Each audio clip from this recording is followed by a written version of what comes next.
Chapter 2. Why sister, Mrs. Joe Gargery, was more than 20 years older than I, and had established a great reputation with herself and the neighbors because she had brought me up by hand. Having at that time to find out for myself what the expression meant, and knowing her to have a hard and heavy hand, and to be much in the habit of laying it upon her husband as well as upon me, I supposed that Joe Gargery and I were both brought up by hand. She was not a good-looking woman, my sister, and I had a general impression that she must have made Joe Gargery marry her by hand. Joe was a fair man, with curls of flaxen hair on each side of his smooth face, and with eyes of such a very undecided blue that they seemed to have somehow got mixed with their own whites. He was a mild, good-natured, sweet-tempered, easy-going, foolish, dear fellow, a sort of Hercules in strength, and also in weakness.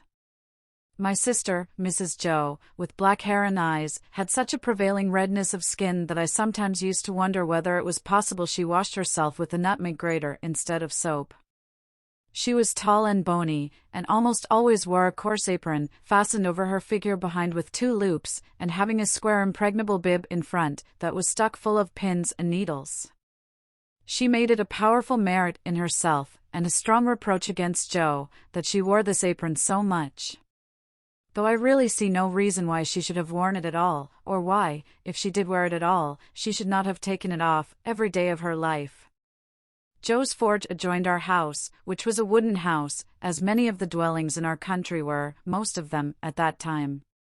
When I ran home from the churchyard, the forge was shut up, and Joe was sitting alone in the kitchen.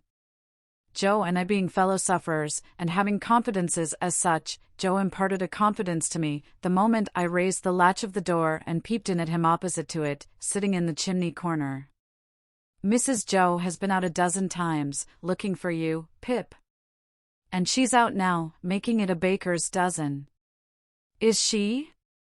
"Yes, Pip," said Joe, "and what's worse, she's got Tickler with her." At this dismal intelligence, I twisted the only button on my waistcoat round and round, and looked in great depression at the fire. Tickler was a wax-ended piece of cane, worn smooth by collision with my tickled frame. "She sat down," said Joe, "and she got up, and she made a grab at Tickler, and she rampaged out." "That's what she did," said Joe, slowly clearing the fire between the lower bars with the poker, and looking at it. "She rampaged out, Pip." "Has she been gone long, Joe?" I always treated him as a larger species of child, and as no more than my equal. "Well," said Joe, glancing up at the Dutch clock, "she's been on the rampage, this last spell, about 5 minutes, Pip." "She's a-coming. Get behind the door, old chap, and have the jack-towel betwixt you." I took the advice. My sister, Mrs. Joe, throwing the door wide open, and finding an obstruction behind it, immediately divined the cause, and applied Tickler to its further investigation. She concluded by throwing me, I often served as a connubial missile, at Joe, who, glad to get hold of me on any terms, passed me on into the chimney and quietly fenced me up there with his great leg. "Where have you been, you young monkey?" said Mrs. Joe, stamping her foot. "Tell me directly what you've been doing to wear me away with fret and fright and worrit, or I'd have you out of that corner if you was 50 pips, and he was 500 Gargeries." "I have only been to the churchyard," said I, from my stool, crying and rubbing myself. "Churchyard," repeated my sister. "If it weren't for me you'd have been to the churchyard long ago, and stayed there." "Who brought you up by hand?" "You did," said I, "and why did I do it, I should like to know?" exclaimed my sister. I whimpered, "I don't know." "I don't," said my sister. "I'd never do it again." "I know that. I may truly say I've never had this apron of mine off since born you were. It's bad enough to be a blacksmith's wife, and him a Gargery, without being your mother." My thoughts strayed from that question as I looked disconsolately at the fire. For the fugitive out on the marshes with the ironed leg, the mysterious young man, the file, the food, and the dreadful pledge I was under to commit a larceny on those sheltering premises, rose before me in the avenging coals. "Ha," said Mrs. Joe, restoring Tickler to his station. "Churchyard, indeed. You may well say churchyard, you too. One of us, by the by, had not said it at all. "You'll drive me to the churchyard betwixt you, one of these days, and oh, a purarious pair you'd be without me." As she applied herself to set the tea things, Joe peeped down at me over his leg, as if he were mentally casting me and himself up, and calculating what kind of pair we practically should make, under the grievous circumstances foreshadowed. After that, he sat feeling his right side flaxen curls and whisker, and following Mrs. Joe about with his blue eyes, as his manner always was at squally times. My sister had a trenchant way of cutting our bread and butter for us, that never varied. First, with her left hand she jammed the loaf hard and fast against her bib, where it sometimes got a pin into it, and sometimes a needle, which we afterwards got into our mouths. Then she took some butter, not too much, on a knife and spread it on the loaf, in an apothecary kind of way, as if she were making a plaster, using both sides of the knife with a slapping dexterity, and trimming and molding the butter off round the crust. Then, she gave the knife a final smart wipe on the edge of the plaster, and then sawed a very thick round off the loaf, which she finally, before separating from the loaf, hewed into 2 halves, of which Joe got one, and I the other. On the present occasion, though I was hungry, I dared not eat my slice. I felt that I must have something in reserve for my dreadful acquaintance, and his ally, the still more dreadful young man. I knew Mrs. Joe's housekeeping to be of the strictest kind, and that my larcenous researches might find nothing available in the safe. Therefore, I resolved to put my hunk of bread and butter down the leg of my trousers. The effort of resolution necessary to the achievement of this purpose I found to be quite awful. It was as if I had to make up my mind to leap from the top of a high house, or plunge into a great depth of water. And it was made the more difficult by the unconscious Joe. In our already mentioned Freemasonry as fellow-sufferers, and in his good-natured companionship with me, it was our evening habit to compare the way we bit through our slices, by silently holding them up to each other's admiration now and then, which stimulated us to new exertions. Tonight, Joe several times invited me, by the display of his fast diminishing slice, to enter upon our usual friendly competition, but he found me, each time, with my yellow mug of tea on one knee, and my untouched bread and butter on the other. At last, I desperately considered that the thing I contemplated must be done, and that it had best be done in the least improbable manner consistent with the circumstances. I took advantage of a moment when Joe had just looked at me, and got my bread and butter down my leg.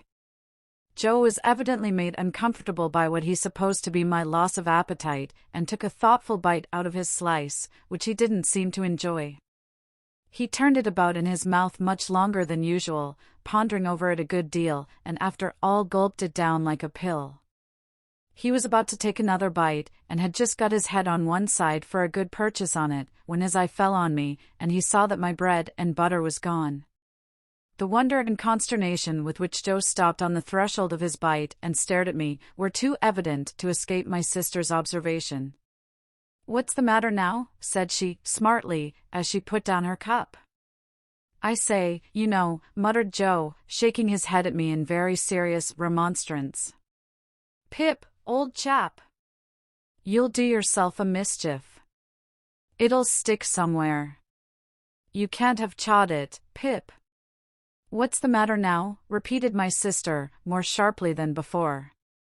"If you can cough any trifle on it up, Pip, I'd recommend you to do it," said Joe, all aghast. "Manners is manners, but still your 'ealth is your 'ealth."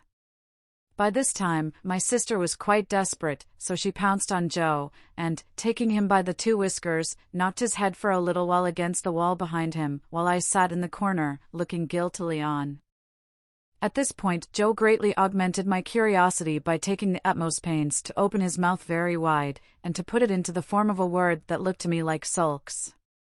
Therefore, I naturally pointed to Mrs. Joe, and put my mouth into the form of saying, "Her?"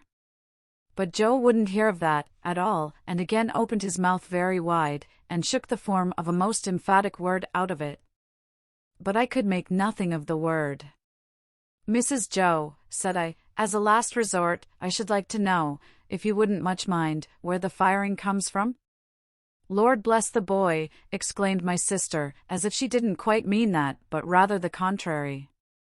"From the hulks." said I, looking at Joe. Hulks.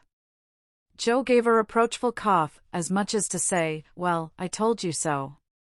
And please, what's hulks? Said I. That's the way with this boy, exclaimed my sister, pointing me out with her needle and thread, and shaking her head at me. Answer him one question, and he'll ask you a dozen directly. Hulks are prison ships, right? Cross-th meshes. We always used that name for marshes, in our country. I wonder who's put into prison ships, and why they're put there, said I, in a general way, and with quiet desperation. It was too much for Mrs. Joe, who immediately rose. I tell you what, young fellow, said she, I didn't bring you up by hand to badger people's lives out. It would be blame to me, and not praise, if I had.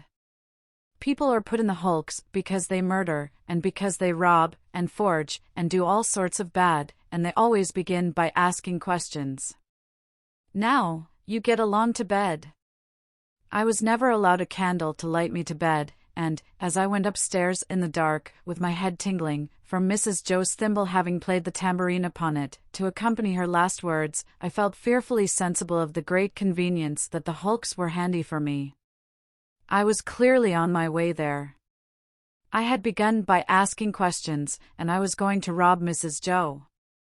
Since that time, which is far enough away now, I have often thought that few people know what secrecy there is in the young under terror. No matter how unreasonable the terror, so that it be terror. I was in mortal terror of the young man who wanted my heart and liver. I was in mortal terror of my interlocutor with the iron leg. I was in mortal terror of myself, from whom an awful promise had been extracted. I had no hope of deliverance through my all-powerful sister, who repulsed me at every turn. I am afraid to think of what I might have done on requirement, in the secrecy of my terror. If I slept at all that night, it was only to imagine myself drifting down the river on a strong spring tide, to the hulks, a ghostly pirate calling out to me through a speaking trumpet, as I passed the gibbet station, that I had better come ashore and be hanged there at once, and not put it off. I was afraid to sleep, even if I had been inclined, for I knew that at the first faint dawn of morning I must rob the pantry. There was no doing it in the night, for there was no getting a light by easy friction then. To have got one I must have struck it out of flint and steel, and have made a noise like the very pirate himself rattling his chains. As soon as the great black velvet pall outside my little window was shot with grey, I got up and went downstairs, every board upon the way, and every crack in every board calling after me, "Stop thief," and "Get up, Mrs. Joe." In the pantry, which was far more abundantly supplied than usual, owing to the season, I was very much alarmed by a hare hanging up by the heels, whom I rather thought I caught, when my back was half turned, winking. I had no time for verification, no time for selection, no time for anything, for I had no time to spare. I stole some bread, some rind of cheese, about half a jar of mincemeat, which I tied up in my pocket handkerchief with my last night's slice, some brandy from a stone bottle, which I decanted into a glass bottle I had secretly used for making that intoxicating fluid, Spanish licorice water, up in my room, diluting the stone bottle from a jug in the kitchen cupboard, a meat bone with very little on it, and a beautiful round, compact pork pie. I was nearly going away without the pie, but I was tempted to mount upon a shelf, to look what it was that was put away so carefully in a covered earthenware dish in a corner, and I found it was the pie, and I took it in the hope that it was not intended for early use, and would not be missed for some time. There was a door in the kitchen, communicating with the forge. I unlocked and unbolted that door, and got a file from among Joe's tools. Then I put the fastenings as I had found them, opened the door at which I had entered when I ran home last night, shut it, and ran for the misty marshes.